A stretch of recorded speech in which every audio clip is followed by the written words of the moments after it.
لب پہ میرے یہ صدا ہے شاہزلی نور الزمان. نحمده ونصلي على رسول الکریم. میرے بھائی بزرگوں اور دوستوں، اللہ جل جلالہ کا احسان کرم اور فضل اللہ پاک نے ہمیں دین کی محنت کے ساتھ منسلک کیا ہے، اور اللہ نے ہمیں سلسلے نقشبندیہ شاذلیہ کی نسبت عطا فرمائی.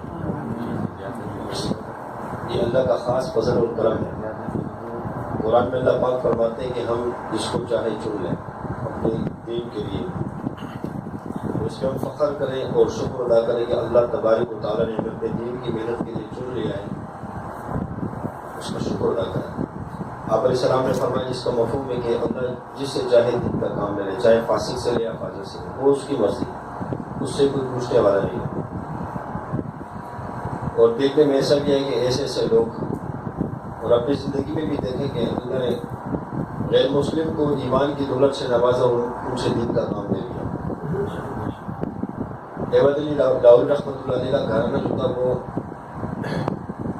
سکھ مذہب کے تھے، لیکن اللہ نے ان کو ایمان کی دولت سے نوازا اور اللہ نے ان سے کام لیا کر وہ سلسلہ قادری میں بڑے شیخ المشائخ ہیں. تو اللہ اپنے دین کا کام کسی سے بھی لے لیں، وہ کسی کا پابند نہیں ہے، کسی کا محتاج نہیں ہے، کسی سے مشورے کا بھی محتاج نہیں ہے، وہ اس کی مرضی. لیکن اللہ نے جب ہمیں چن لیا اس کا ہم شکر ادا کریں، کیونکہ اللہ کا خاص فضل ہے. اور کسی کی دعائیں ہوں گی، والدین کی دعائیں ہوں گی، دوستوں کی دعائیں ہوں گی، رشتہ داروں کی دعائیں ہوں گی. باقی اس میں ہم سب میں سے کسی کا بھی ذاتی کوئی کمال نہیں ہے. کمال کے اعتبار سے ہم ذات کے اعتبار سے ہم ضعیف ہیں. نہ ہمارے پاس علم ہے، نہ ہمارے میں وہ استعداد ہے. ہم بھی مخلوق، ہماری محنت بھی مخلوق، اور اللہ کسی مخلوق کا محتاج نہیں. بن مخلوق جو چاہے کر دے. تو ہمارے اندر کوئی استعداد نہیں، لیکن اللہ نے اپنے فضل کا معاملہ فرمایا خصوصی طور پہ. اور پھر ہمارے اللہ نے جو ہمیں شرط دیے، مشائخ دیے ہیں، ان کی برکت سے، ان کی توجہات سے، ان کی شفقت سے اللہ نے ہمیں اس علاقے میں خانقاہ کی توفیق عطا فرمائی. اللہ نے اس خانقاہ کو وجود عطا فرمایا. یہ بڑوں کی محبت اور شفقت کا نتیجہ ہے. باقی ذات کے اعتبار سے ہم میں سے کوئی تربیت یافتہ ہے نہیں کہ وہ تربیت یافتہ ہو، اللہ کی ذاتی علی کے ساتھ بڑا قرب والا ہو، عارف ہو. تو یہ اللہ کا خصوصی فضل اور کرم ہم سب پر. آج کی محفل جو سجائی گئی ہے، آج ختم خواجگان میں ہمارے مہمان خاص تھے مفتی محمد علی چیچا صاحب نقشبندی شاذلی دامت برکاتہ. آج ان کا بیان تھا، لیکن کسی عذر کی وجہ سے وہ نہیں آ سکے. اور ہمارے اور بھی مہمان تھے پشاور سے آئے تھے جو اجتماع کے لیے، جیسے عثمان صافی صاحب تھا، ان کو بھی مدعو کیا گیا تھا، لیکن ان کی بھی کسی عذر کی وجہ سے، والد صاحب کی طبیعت خراب ہونے کی وجہ سے وہ کل نکل چکے سفر میں. دیکھا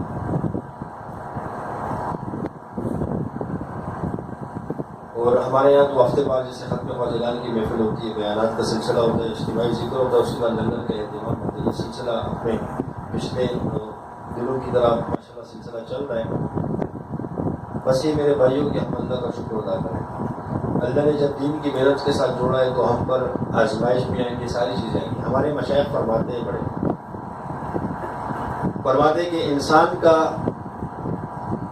انسان جس منزل کو طے کرتا ہے، ٹھیک ہے، ہر بندے کا ایک مقصد ہوتا ہے. ہمارے دنیا میں آنے کا مقصد اللہ نے قرآن میں فرما دیا کہ انسان اور جنات کو اپنی بندگی کے لیے پیدا کیا ہے، ٹھیک ہے، کہ وہ اللہ کو راضی کر کے جنت میں چلا جائے. تو ہمارا مقصد بھی یہی ہے کہ ہم اللہ کو راضی کر کے اس جنت میں داخل ہو جائیں جس کا اللہ نے ایمان والوں کے ساتھ وعدہ کیا ہے. ٹھیک ہے، تو ہم سب کا مقصد بھی ہے، دین کے جتنے بھی شعبے سب کا مقصد یہی کہ اللہ ہم سے راضی ہو جائے. ہمارے مشائخ فرماتے ہیں، بڑوں سے سنا ہے، میں جو بات عرض کروں بڑوں سے جو سنا ہے وہی عرض کر دیتا ہوں، باقی مجھے آتا نہیں ہے کچھ. بڑے فرماتے ہیں کہ مثال کے طور پہ ایک شخص کراچی سے پشاور جاتا ہے. اب اس کی منزل کیا ہے؟ پشاور جانا. اس کا مقصد کیا ہے؟ پشاور جانا. ٹھیک ہے، جب وہ کسی ٹرین میں سوار ہوتا ہے، بس میں سوار ہوتا ہے، تو راستے میں جب جاتا ہے تو اس کو گرد و غبار بھی لگتا ہے، خلاف مزاج کھانا اور ضروریات پیشاب وغیرہ جو بھی اس کی تکالیف بھی آتی ہے اس کو. اسی کے کپڑے بھی خراب ہو جاتے ہیں. ایک گھر کے ماحول میں ایک سفر کے ماحول میں بہت فرق ہوتا ہے. اور راستے کی جو تکلیفیں ملتی ہے، نیند آ رہی ہے، سونے کی جگہ ٹھیک سے نہیں ہے، بستر نہیں ہے، بہرحال وہ کسی طریقے سے اس منزل کو طے کر کے پشاور پہنچ جاتا ہے. اسی طریقے سے ہم سب کی منزل جو ہے وہ اللہ اور آخرت ہے. تو یہ ہم پر جو تکلیف آتی ہے اس راستے کی تکالیف ہے، جیسے انسان سفر میں ہوتا ہے. اور حدیث کا مفہوم ہے کہ انسان کے لیے دنیا ہے وہ مسافر خانہ ہے، اصل جو گھر ہے رہنے کا وہ جنت میں ہے. تو ہم ساری زندگی سفر میں ہی ہیں، ہم بھی یہ تکلیفیں آئیں گی. اور آپ علیہ الصلوۃ والسلام کے پاس ایک صحابی آئے، فرمایا یا رسول اللہ، جب سے ہم نے ایمان قبول کیا ہے، جب سے ایمان قبول کیا، طرح طرح کی آزمائش ہم پر ہے. گھروں کے اندر بیماریاں ہیں، گھروں میں فاقے پڑ چکے ہیں، بیماریوں نے ڈیرے ڈھال چکے ہیں. تو آپ علیہ السلام نے فرمایا کہ تم اللہ کا شکر ادا کرو، تم نے ختم نبوت کے دروازے کو پکڑا ہے، آپ پیارے نبی صلی اللہ علیہ وسلم کے دامن کو پکڑا ہے. یہ آزمائش آئیں گی سب چیزیں. ابھی بھی شکر کرو کہ اللہ نے عافیت کے ساتھ رکھا ہے.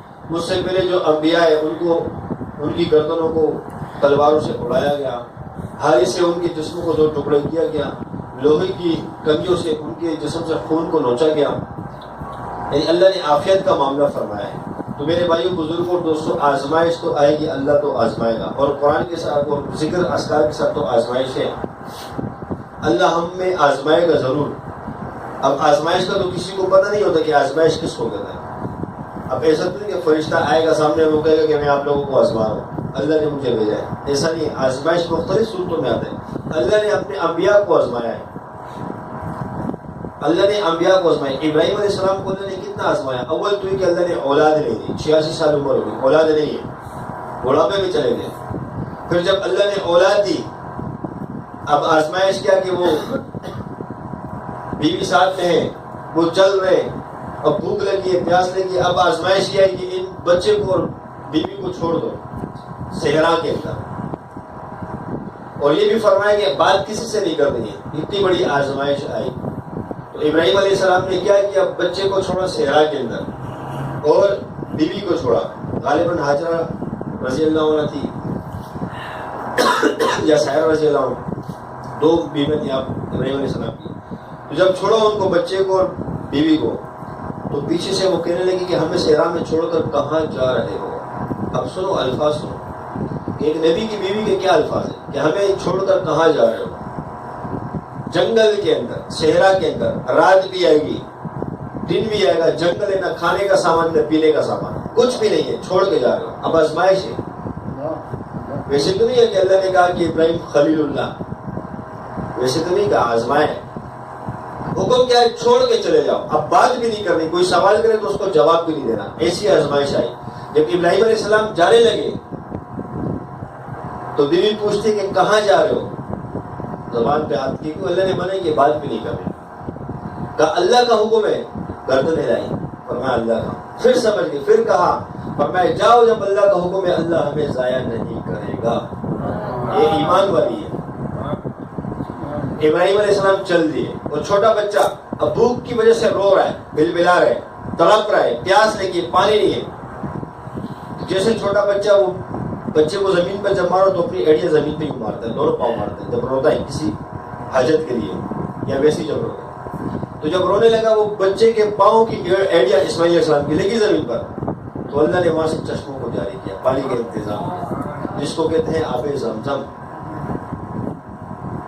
تو یہ ہمیں اسماعیل علیہ السلام کی برکت سے ملا، آزمائش کی برکت سے ملا کہ اللہ کا حکم ہے چھوڑ کے چلے جاؤ. ایک یہ آزمائش سے اللہ نے گزارا. پھر آزمائش ایک اور آئی کہ جو آپ کو محبوب ہے، آپ کا بچہ، اس کو ذبح کرو اللہ کے نام پر. بتاؤ، جس کو بڑھاپے میں اولاد ملی ہو، جوانی میں اللہ نے اولاد نہیں دی، بڑھاپے میں ملی ہو، تو وہ اس بچے سے کتنا لاڈ اور پیار کرتا ہوگا. اب ایسے بچے کو صحرا میں چھوڑ کر جانا، یہ بڑے دل اور جگرے اور گردوں کی بات ہے، ہر بندے کی بس کی بات نہیں ہے. ہمارے بچے پہ تھوڑی سی تکلیف آتی ہے، گھر کے اندر بیوی بھی موجود ہے، اس کی ماں بھی موجود ہوتی ہے، دادی بھی موجود ہے، نانی بھی موجود ہے، ہم پریشان ہو جاتے ہیں. اب وہاں حکم کیا تھا کہ جنگل میں چھوڑ کے جا رہے ہیں، لیکن حکم کس کا ہے؟ تو اب سب کچھ سہنا آسان ہے کیونکہ حکم اللہ کا ہے. اب جب دوسری آزمائش ہے کہ ذبح کرو اللہ کے نام پر، تو اسماعیل علیہ السلام کو جب ذبح کرنے لگے تو بچہ خود کہہ رہے کہ اللہ کا حکم ہے کہ ابا جان مجھے ذبح کر دینا، اور خود بچہ اپنے باپ سے کہہ رہے فرمائے جب مجھے ذبح کرنے لگو میری اپنی آنکھوں پہ کپڑا باندھ دینا، کہ ایسا نہ ہو کہ بچے کو دیکھ کے وہ محبت جاگ اٹھے، آپ کو تکلیف محسوس، آنکھیں کو پٹی ڈال دینا۔ تو ابراہیم علیہ السلام نے پوچھا کہ تمہیں ذبح ہونے سے کوئی پریشانی تو نہیں آ رہی؟ فرمایا اے ابا جان آپ میرے ابا ہو، اللہ کے نبی ہو، مجھے زیادہ محبوب ہو، جب آپ مجھے ذبح کرو گے تو مجھے آپ سے بہتر مل جائے گا۔ کیا بہتر ملے گا؟ مجھے میرا رب مل جائے گا، اس کے پاس جائے گا۔ یہ بچے کے الفاظ ہیں۔ جب ابراہیم علیہ السلام نے اسماعیل علیہ السلام کو ذبح کرنا چاہا تو چھری کو تیز کیا، جب چھری گردن پہ پھیری چھری کاٹ لے رہی، دوبارہ تیز کیا چھری کو، پھر کاٹ رہے، پھر چھری کام نہیں کر رہی ہے، پھر تیز کیا، وہ جب کٹا، جب آنکھ کھولی دیکھا تو وہ اللہ نے بیٹا جنت سے لا کر اس کو روز ذبح کیا۔ اللہ قربانی مانگتا ہے، لیتا نہیں ہے۔ دیکھو اللہ کے لیے قربانی دی اسماعیل علیہ السلام جب چھوٹے بچے، اللہ نے ضائع نہیں کیا، اللہ نے چشمے جاری کر دی پانی کے، ضائع کیا نہیں کیا۔ اب کہا کہ اب ذبح کرنے کا حکم ہے، ضائع کیا اللہ نے اسماعیل علیہ السلام کو؟ نہیں، اللہ نے اس کی برکت سے ہمیں قربانی بھی نہیں ہے۔ اور اس سے پہلے کے واقعات کہ ابراہیم علیہ السلام نے خود کس طرح زندگی گزاری آزمائشوں کے، جب بچہ پیدا ہوا ابراہیم علیہ السلام تو نمرود کے خوف سے والدین کیا کرتے، ابراہیم علیہ السلام کو پہاڑوں کے اندر کھڈا ہوتا تھا، پہاڑ کے اندر چھپا کے آتے تھے، ماں چھپ کیسے جاتی تھی، ابراہیم علیہ السلام چھوٹے بچے چھوڑ کے آتے تھے، وہاں دودھ پلا کے پھر واپسی آتی تھی، آزمائش کی۔ تو یہ تھے ابراہیم علیہ السلام۔ اور ایک اور فرشتوں نے کہا یا اللہ آپ نے ابراہیم علیہ السلام کو خلیل اللہ کیوں بنایا، اپنا خلیل کیوں بنایا؟ فرمایا بنا دیا۔ تو فرشتوں نے کہا یا اللہ ہم جا کے آزمائش کریں، اس کو آزمائیں۔ اللہ نے کہا جا کے آزما لو۔ فرشتے آئے، انسان کی روپ میں پہاڑ کے اوپر بیٹھ گئے اور کہنے لگے اللہ اللہ اللہ کی ضربیں مارنے لگے، ذکر کرنے لگے۔ ابراہیم علیہ السلام بکری چراتے وہاں سے گزر رہے، ابراہیم علیہ السلام نے جب آواز سنی تو کہا کیسے میرے رب کا نام کیسے پیار سے لے رہے ہو؟ کہا دوبارہ لینا میرے رب کا نام۔ تو انہوں نے کہا نہیں ہم لیں گے، ہمیں کچھ دے دو۔ فرمایا ایک بکری لے لو لیکن میرے رب کے نام کو پکارو۔ ایک بکری دے دی۔ تو پھر فرشتوں نے کہا اللہ۔ پھر ابراہیم علیہ السلام کہہ رہے کیسے پیارا میرے رب کا نام، کتنے پیار سے نام لے رہے ہو۔ فرمایا اب کیا دو گے؟ فرمایا یہ سارا ریوڑ لے لو، بکری ساری لے لو لیکن ایک دفعہ کہو اللہ۔ تو پھر ساری بکری دینے کے بعد فرشتوں نے کہا اللہ۔ ابراہیم علیہ السلام کو وہ اللہ کا نام سنتے ہی مزہ آتا تھا۔ فرمایا کہ ایک بار پھر میرے اللہ کا نام لو، جو اتنے پیار سے آپ نام لے لو، بڑی لذت ہے اس کا، اللہ کا نام سنتے مزہ آتا ہے۔ تو تب فرشتوں نے کہا کہ اب کیا دو گے؟ اب تو آپ کے پاس دینے کے لیے کچھ ہے نہیں۔ فرمایا مجھے لے لو، آپ کی یہ بکری میں ان کو چراؤں گا آپ کے لیے۔ تو پھر فرشتے جب واقعی اللہ اپنے جس کو خلیل بنے تو تب بنے۔ تو میرے بھائیوں بزرگوں، ہم پر جب آزمائشیں آتی ہیں تو کوئی فرشتہ آ کر یہ نہیں کہے گا کہ میرا رب تمہیں آزما رہا ہے۔ آزمائش کیسے آئے گی؟ اسی طرح تو آئے گی کبھی ایک ساتھ دے گا، وہ غالب گلوچ کر دے گا، اب یہ میرے لیے آزمائش ہے، اللہ میرا تقویٰ میرا صبر چیک کر رہا ہے کہ میں نے ذکر کیا میرے اندر کتنی قوت آئی ہے برداشت کی۔ کبھی آزمائش آئے گی اللہ مال کو تنگ کر کے، مال کو روک کر کے آزمائش آئے گی، اب اللہ آزما رہا ہے۔ کبھی آزمائش آئے گی گھر کے اندر بیماری لا کر۔ تو میرے بھائیوں بزرگوں، یہ آزمائش اس طرح سے آئے گی۔ یہ آزمائشوں کی مثال ایسی ہے کہ راستے کے سفر کی تکالیف ہوتی ہے، ان کو پار کرنا، کہ ایسا نہ ہو کہ اللہ ہمیں کچھ دینا چاہتا۔ دیکھو اللہ جب کسی کو انعام کوئی نعمت دیتا ہے، کوئی بڑا مرتبہ دیتا ہے تو اللہ ضرور آزماتے ہیں، اور ویسے بھی اللہ آزماتے ہیں، کیونکہ اللہ نے خود فرمایا کہ میں تمہیں آزماؤں گا۔ اور اللہ خود فرماتے ہیں، آپ علیہ السلام نے فرمایا اللہ کسی کو مال دے کر آزماتا ہے، کسی سے مال لے کر آزماتا ہے، کسی کو اولاد دے کر آزماتا ہے، کسی سے اولاد لے کر آزماتا ہے، کسی کو صحت دے کر آزماتا ہے، کسی سے صحت لے کر بیمار کر کے آزماتا ہے۔ مختلف صورتوں میں اللہ آزماتا ہے۔ ایسا نہ ہو کہ ہم آج کسی اللہ کی طرف سے ہم پہ کوئی آزمائش آ جائے اور اس آزمائش کو ہم سمجھ نہ سکیں اور ہم اللہ کی نعمتوں سے محروم ہو جائیں۔ تو لہذا ہر حال میں اللہ کا شکر ادا کرنا ہے، جس حال میں بھی میرے رب نے رکھا اس پہ شکر اور رب تقدیر پر صبر کرنا ہے۔ تو جو بھی ہم پر حالات آتے ہیں اس کو یہ سمجھ لے کہ اول تو یہ سمجھے کہ، اور حضرت نے فرمایا مختلف بیانات فرماتے ہیں جب کسی پہ حالات آئے تو سب سے پہلے دیکھیں میرا کوئی گناہ ایسا تو نہیں جس کی وجہ سے حالات آئے، توبہ کر لے، اللہ کی طرف رجوع کر لے۔ اب جب توبہ کیا حالات تو ٹھیک نہیں ہو رہے، صحیح ہے، اور پھر بھی حالات ایسے ہیں تو پھر دیکھ لیں کوئی روحانی مسئلہ تو نہیں، وہاں بھی کوئی مسئلہ نہیں آ رہا، پھر دیکھ لیں کہ اللہ کی آزمائش تو نہیں ہے کہ صبر، تو وہاں صبر کریں، ہو سکتا ہے اللہ نے تقدیر میں وہ تکلیف لکھی ہو تو صبر کریں، جب صبر کرتا ہے انسان تو رضا بالقضاء کا اللہ اس کو مقام دیتا ہے۔ تو لہٰذا میرے بھائیوں بزرگوں دوستوں، مجھ سمیت ہم میں سے کسی پر بھی جو بھی حالات ہوں اس پہ صبر کریں، اللہ کی طرف سے جو حالات ہم پر ہیں اس پر صبر کریں، ان اللہ مع الصابرین، بے شک اللہ صبر کرنے والوں کے ساتھ ہے۔ اور میرے بھائیوں دوستوں بزرگوں، آزمائش کبھی بتا کر نہیں آئے، یاد رکھ، آزمائش کبھی بتا کر نہیں آئے گی کہ اب آپ کو آزمایا جا رہا ہے، یہی آزمائش ہوتی ہے۔ کبھی مشائخ آزمائیں گے، کبھی گھر کے اندر معاملات آئیں گے، کبھی دوست احباب میں، کبھی آپس میں معاملات آئیں گے، تو یہ آزمائش ہوتا ہے۔ دیکھو ایک ترتیب ہے، اللہ نے ایک مثال دی ہوئی، مثال کے طور پہ ایک کسان جو ہوتا ہے نا، کسان وہ جب زمین کے اندر بیج ڈالتے ہیں اگانے کے لیے، تو آپ نے دیکھا ہوگا کہ اکثر پرندے آگے کچھ بیج کھا لیتے ہیں، دیکھا کبھی کہ نہیں؟ بعض اوقات کسانوں نے پھر وہ ڈھانچے بنا کے لگائے ہوتے ہیں حفاظت کے لیے کہ پرندے آ کے بیج نہ، تو جو ان کا حصہ ہوتا ہے وہ کھا جاتے ہیں پرندے، اور باقی جس نے اللہ نے جس کو پیدا کرنا ہو اس سے فصل کو، وہ اگ جاتے ہیں۔ پھر اگنے کے بعد بھی ایک مرحلہ آتا ہے، اس میں بھی کوئی جل جاتا ہے، کوئی کیڑے کھا لیتے ہیں پودوں کو، کچھ بچ جاتے ہیں۔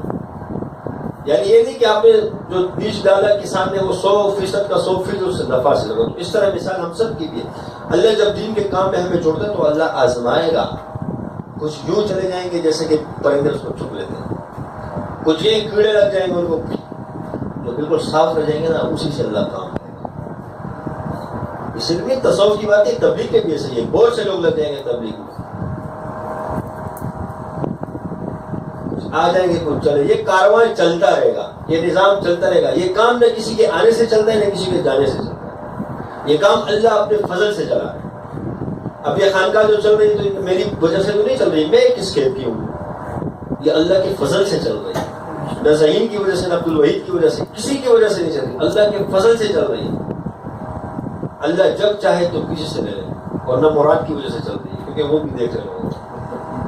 تو میرے اس گمنڈ میں ہم نہ رہے کہ میں خانقاہ جاؤں گا تو خانقاہ آباد ہوگی، میں جاؤں گا تو وہاں ذکر کا حلقہ لگا ہوگا، خدا کی قسم کھا کے کہہ رہا ہوں کہ ہم نہیں بھی ہو تب بھی اللہ کی مخلوق ذکر کرتی ہے، کرے گی۔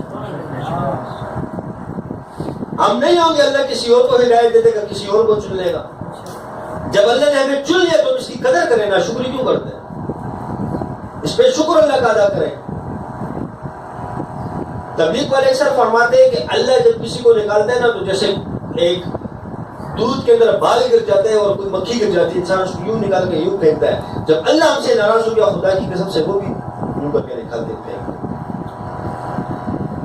ایک ہوتا ہے انسان کا آپریشن، ایجنسی کا آپریشن، پولیس کا آپریشن، ایک ہوتا ہے اللہ کی طرف سے آپریشن آتا ہے۔ جب اللہ نے فیصلہ کر دیا کہ اب ایسے لوگوں کو نکالنا ہے، ایسا نہ کہ اس کے زردے میں آ جائے، لہذا ہم اپنے اندر اخلاص کو پیدا کریں اللہ کی رضا کے لیے۔ مسلمان حالات کو دیکھ کر نہیں چلتا، وہ اللہ کے امر کو دیکھ کر چلتا ہے۔ اب حالات کیوں ہے کہ خانقاہ میں کوئی آتا نہیں ہے، حالات کیوں ہے کہ بعض اوقات کمرے بنے، گلیاں بنی ہوئی ہیں، تو انسان کی نگاہ مخلوق پر نہیں جاتی، انسان کی نگاہ اس رب پہ جاتی ہے۔ ہماری نگاہ مخلوق پر نہ جائے، ہماری نگاہ اللہ کی ذات پر جائے۔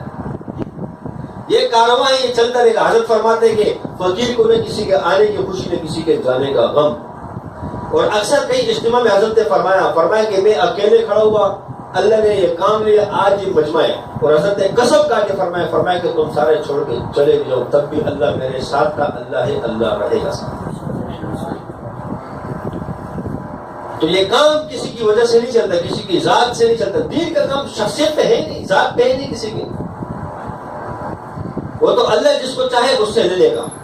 لیکن ہمیں فکر لگ جائے، جیسے صحابہ کو فکر تھی، صحابہ غم میں رہتے تھے کہ دین کا کام ہے، اللہ نے ہمیں ذمہ دار بنایا، اللہ نے ہمیں چنے، ہم اس کام کو کریں گے۔ ایوب انصاری رحمۃ اللہ علیہ رضی اللہ عنہ کے بارے میں آتے علماء فرماتے ہیں کہ قرآن میں ایک آیات ہے فَخُرُّ إِلَى اللَّهِ، غالباً اسی طرح مجھے یاد ہے کہ اللہ کے راستے میں نکلو، پتلے ہو یا دبلے ہو۔ تو اتنے بیمار 120 سال کی عمر میں بیمار جسم بہت پھول چکا، تب بھی اللہ کے راستے میں جب بھی تقاضا ہوتا تھا وہ نکلتے تھے۔ تو کسی نے کہا کہ تم بیمار ہو، اللہ کے راستے میں کیوں نکل تو آرام کر لو، شریر گزر بھی ہے. فرمایا قرآن کی یہ آیات مجھے گھر میں بیٹھے ہوئی ہے. یعنی بیماری کے عالم میں بھی اللہ کا خوف. اور جب اللہ کے راستے میں نکلے تو اپنی جماعت سے فرمایا میرے راستے میں انتقال کر دو، اللہ کے راستے میں مجھے میری تدفین اللہ کے راستے میں کر دیا. اور اللہ کے راستے میں شہید ہوئے استنبول میں ان کی قبر ہے. تو صحابہ نے تو کبھی یہ نہیں دیکھا کہ ہماری طبیعتیں ٹھیک نہیں، ہم پہ یہ عذر ہے، ہم پہ یہ عذر ہے، ہم پہ یہ. جب کہا کہ اللہ نے مجھے چنا ہے تو یہ میرا کام ہے، میں نے اس کو کرنا ہے. تو صحابہ ہر میدان میں آگے آگے. تو جب ہم میں بھی اللہ نے چنا ہے تو یہ دین کا کام ہم سب کے میرے بھائیوں، اس میں ہم شیطان اور نفس کے بہکاوے میں نہ آ جائے. نفس اور شیطان کے بہکاوے میں نہ، اللہ کے امر کی طرف، اللہ کی طرف متوجہ رہے. حالات آئے اس پر صبر کرے، اللہ کی طرف رجوع کرے، اللہ سے مانگے، نوافل کے ذریعے سے استغفار کرے کثرت کے ساتھ. اور خوف ہو ہمیں کہ یا اللہ اس پہ حالات آ گئے کہ تیری طرف سے آزمائش تو نہیں، ایسا نہ ہو کہ میں آزمائش میں پورا نہ ہو اتر سکوں اور خیر سے محروم ہو جاؤں. خوف ہو اس بات کا، یہ نہیں کہ ہم فخر سے چل رہے ہو ہاں میں تو خلیفہ ہوں، میں تو یہ ہوں. اللہ کا خوف ہر ٹائم ہو. ایمان دونوں کے درمیان کی چیز ہے، خوف اور امید کے درمیان. نہ ہمیں زیادہ امید ہو نہ زیادہ، بلکہ دونوں کے درمیان. حالات آ گئے یا اللہ ایسا نہ ہو کہ میری وجہ سے مجھے خیر سے محروم ہو جاؤ، اس چیز کا خوف بھی ہو اور امید بھی ہو کہ اللہ تمہیں نسبت عطا کی، اس کی برکت سے تم میری بگڑی نہ دے گا. تو میرے بھائیوں بزرگوں اور دوستوں، جب حالات آتے ہیں انسان پہ، اللہ حالات لے کر آتا ہے. صحابہ پہ کیسے کیسے حالات ہیں. عبداللہ بن رواحہ رضی اللہ عنہ فرماتے ہیں کہ جب ہم لشکر لے کے چلتے تھے ہم پہ ایسے حالات ہوتے تھے، کھانے کے لیے کچھ نہیں ہوتا تھا. جنگل میں ہم نے درختوں کے پتے کھائے اور ہمارا پیشاب ایسے تھا جیسے بکرے بینگنے کرتی ہے. ایسے وقت بھی ہم نے گزارا. اور ایسے حالات بھی ہیں کہ کھانے کے لیے کچھ نہیں، کھجور کی ایک گٹلی ہم 2 ہفتے منہ کے اندر رکھ کے چوستے تھے. اور ایسے بھی حالات ہیں کہ راستے میں کی چمڑے کا ٹکڑا ملا ہمیں، اس ٹکڑے کو رکھ کے چوس کے کھا کے ہم نے گزارے تھے. اگر ہم پہ حالات آئے تو ہم ڈگمگا جاتے ہیں. تو میرے بھائیوں بزرگوں آئے یہ حالات. حضرت پہ کتنے حالات ہیں، 25 سال کے سے حالات، فتوے بھی لگے، مسائل بھی آئے، کیا کیا ہوا، رسالے بھی چھپے، کیا کیا ہوا، جادو کے معاملات، مختلف معاملات. لیکن کیا کام کو تو نہیں چھوڑا نا، ساتھ میں جڑ رہے کام. اللہ نے جو ذمہ داری لگی اس کو پورا کرنا ہے. اللہ نے جب ہمیں چن لیا ہے تو ہم نے اپنی ذمہ داری کا احساس کرتے ہوئے اس کام کو کرنا ہے. اپنی ذات کی فکر کے ساتھ پورے عالم کے انسانوں کی فکر کرنی ہے کہ اللہ کا ذکر جیسے ہم کر رہے ہیں، صرف ہم جنت، یہ تو نہیں کہ صرف ہم جنت میں جانے والے بنے. ہم پورے عالم کے انسانوں کی فکر کریں کہ سارے ذاکر بنے، سارے اللہ کی دین پر چلنے والے بنے، سارے اللہ کو راضی کرنے والے بنے، اور سارے جنت میں جانے والے بنے، اور سارے عالم کے انسان جہنم سے بچ جائے. اس کی فکر تو ہم سارے کریں. یہ تو نہیں کہ اپنی ذات کے ساتھ کوشش، محنت، نشانہ اپنی ذات کو بنانا ہے اور اوروں کی فکر کرنی ہے. اصلاح نہیں کرنی. ہم کسی کی کیا اصلاح کریں گے. تبلیغ کے بڑے فرماتے ہیں جو اوروں کی اصلاح میں لگ جاتا ہے تو یہ اپنی اصلاح سے محروم ہو جاتا ہے، تو یہ بیچارہ ایویں رہ جاتا ہے. کیونکہ اصلاح اپنی ذات کی ہوتی ہے، اپنے اوپر سختی کی جاتی ہے. دین اگر کسی نے نافذ کرنا ہے تو اپنے 6 فٹ کے بدن پہ خود نافذ کرے گا، زبردستی کسی اور پہ نہیں کہ میں اللہ کے احکامات کا پابند بن جاؤں. آج میری تکبیر اولیٰ فوت تو نہیں، اس کی فکر لگ جائے. آج میری نماز جماعت سے نہیں تو نہیں کہ اس کی فکر لگ جائے. یہ تو نہیں کہ میں بندوق رکھ کے کسی اور کو کروں گا، خود کروں گا. تو دین اپنے اوپر نافذ کرنا ہے، اپنی ذات پہ زبردستی نافذ کرنا ہے، اوروں کے لیے فکر کرنا. تو میرے بھائیوں بزرگوں اور دوستوں، اور ہمارے عمل میں اخلاص آ جائے، دکھلاوا نہ ہو، اللہ کی رضا مقصود ہو. جب انسان اخلاص کے ساتھ عمل کرتا ہے تو پھر وہ اجر بھی اللہ سے مانگتا ہے. مثال کے طور پر ایک شخص کسی دین کی نسبت کے ساتھ جڑا ہے، اب وہ اخلاص سے کام کر. جب اخلاص نہیں ہوگا نا تو پھر وہ لوگوں سے مرتبے چاہے گا کہ میں تو خانقاہ میں اتنے عرصے سے آ رہا ہوں، مجھے یہ مرتبہ نہیں مل رہا، مجھے یہ چیز نہیں. مطلب یہ کہ مقصد کے لیے آ رہا ہے، مجھے یہ چیز نہیں مل رہی. انسان جب اخلاص کے ساتھ تو اخلاص والے ہدایت کے چراغ ہو گئے. اخلاص والوں کو تو اللہ نوازتا ہے اور خالق کو اللہ نوازتا ہے. ہماری خدمت ہو اخلاص کے ساتھ. کوئی آزمائش ہو اس پہ ہم صبر کریں، صبر کے دامن کو نہ چھوڑیں. تو صحابہ کی زندگی دیکھ لو، صحابہ نے کیسے دین کی فکر کو کیسے کیسے دین کے لیے قربانی دی، حتیٰ کہ بیوی بچوں کو چھوڑا گیا، کھجور کے باغات کو چھوڑا گیا، اللہ کی دین کی سربلندی کے لیے وہ نکلے. اس کے لیے اللہ کے دین کی سربلندی کے لیے نکلے، وہ ہر قسم کی تکالیف برداشت کی. ایک صحابی آتے فرمایا یا رسول اللہ بھوک لگی ہے، پیٹ پہ پتھر بندھا ہے. آپ علیہ السلام نے فرمایا میرے صحابی ٹینشن نہیں لے، فکر نہیں کر. آپ علیہ السلام نے اپنی قمیض اٹھائی، فرمایا تو نے ایک باندھا میرے دو بار. تو یہ صحابہ کا عالم. تو صحابہ نے تکلیفوں کو برداشت کیا. خدا کی قسم کھا کے کہہ رہا ہوں کہ اللہ نے ہمیں اس آزمائشوں میں نہیں ڈالا جو صحابہ کو، جو تابعین کو، تبع تابعین کو، جو اولیاء صدیقین کو ڈالا. ہمیں کسی آزمائش میں نہیں ڈالا. ہمیں کھانا بھی مل رہا. آج تک کوئی شخص ایسا ہے جو کہہ سکتے کہ میرے گھر پہ کبھی فاقہ ہوا، میرے رات کا کھانا نہیں کھایا؟ اتنی بڑی آزمائش ہے جس کو اتنی بڑی آزمائش کرو. چلو کبھی کوئی ساتھی ایسا کہ جو کہے میں نے رات کو کھانا نہیں کھایا؟ تو صحابہ نے تو 3 دن نہیں کھایا. ابھی تو اللہ نے ہمیں آزمائش میں نہیں ڈالا. ہم بیمار ہو جاتے ہیں، چلو کسی سے قرض لے کر اپنے نہیں ہو مزدوری کر کے بیمار اسپتال چلے جاتے ہیں علاج کے لیے. ہے کہ نہیں ہے؟ غم اور خوشی سر کام چلا لیتے کہ نہیں؟ تو صحابہ کا کیا عالم تھا. ابھی اللہ نے ہمیں اس آزمائش کو نہیں ڈالا. حضرت بلال حبشی رضی اللہ عنہ کے سینے پہ پتھر کی چٹانیں رکھی گئی ہیں. کس کی چٹانیں؟ پتھر کی چٹانیں رکھی گئی ہیں. اور کیسی کیسی آزمائش، کیسے کیسے ڈائلوگ بولے جا رہے ہیں، لیکن کیا کھڑے رہے. ابھی تو ہمارے سر پہ کسی نے پتھر بھی نہیں رکھا، تلواریں بھی ہمارے گلے پہ نہیں رکھی. اب جب پہ آزمائش آئے گی جو آتی اس کو آزمائش کی، تو آزمائش کا وہ ضرورہ قطرہ بھی نہیں. حضرت خبیب رضی اللہ عنہ کو پھانسی کے گدے پہ چڑھایا. کیسی کیسی آزمائش ہے. میرے بھائیوں بزرگوں اور دوستوں، ہم اخلاص کے ساتھ اپنے دین کے کام کو کریں، اخلاص پیدا کریں اور نتیجہ اور اجر اللہ سے حاصل کریں. کسی سے نہیں، کسی مخلوق سے توئی نہ ہو، اللہ کی ذات سے تو اللہ کے ساتھ ہمارا تعلق بنے. اور اگر ہم پر کوئی تکالیف آتی ہے صبر کے ساتھ اس کو چلے لے کر اللہ سے دعا کرے، اللہ ہم آزمائش کے قابل نہیں، عافیت والا معاملہ فرما. یہ دعا کرتے رہیں. لیکن اگر بالفرض کوئی آزمائش آ گئی تو اس میں ہم ثابت قدم بھی رہیں اور اپنی ذات کے ساتھ اوروں کی فکر بھی کریں اور اپنے آپ کو چھوٹا سمجھیں، اوروں کو اپنے آپ سے بہت اعلیٰ سمجھیں، بہت بڑا سمجھیں. بڑوں کا ادب کریں، بچوں کے ساتھ شفقت کریں. علماء کی مشائخ کی ہم قدر کریں، ان کی ناقدری نہ کریں. تو ہمیں ذکر بھی یہی سکھاتا ہے نا. ذکر اور کیا سکھاتا ہے؟ صحابہ نے 13 سال ذکر کیا لگاتار. ذکر سے ایمان تازہ ہوتا ہے اور ایمان جیسے انسان کے اندر ایمان ہوتا ہے اس کے بقدر اس کے اعمال ہوتے ہیں. ایمان میں کمزوری ہے تو عمل بھی کمزوری آئی. مثال کے طور پہ جس کا ایمان بلند ہو کہ اللہ کی ذات یاری کو سمجھتا ہو، تو جب اذان ہوتی ہے تو پھر وہ کہتا ہے کہ اس رب کا حکم ہے، فوراً وہ نماز کی طرف چلے جاتے ہیں کیونکہ ایمان بلندی پر ہے.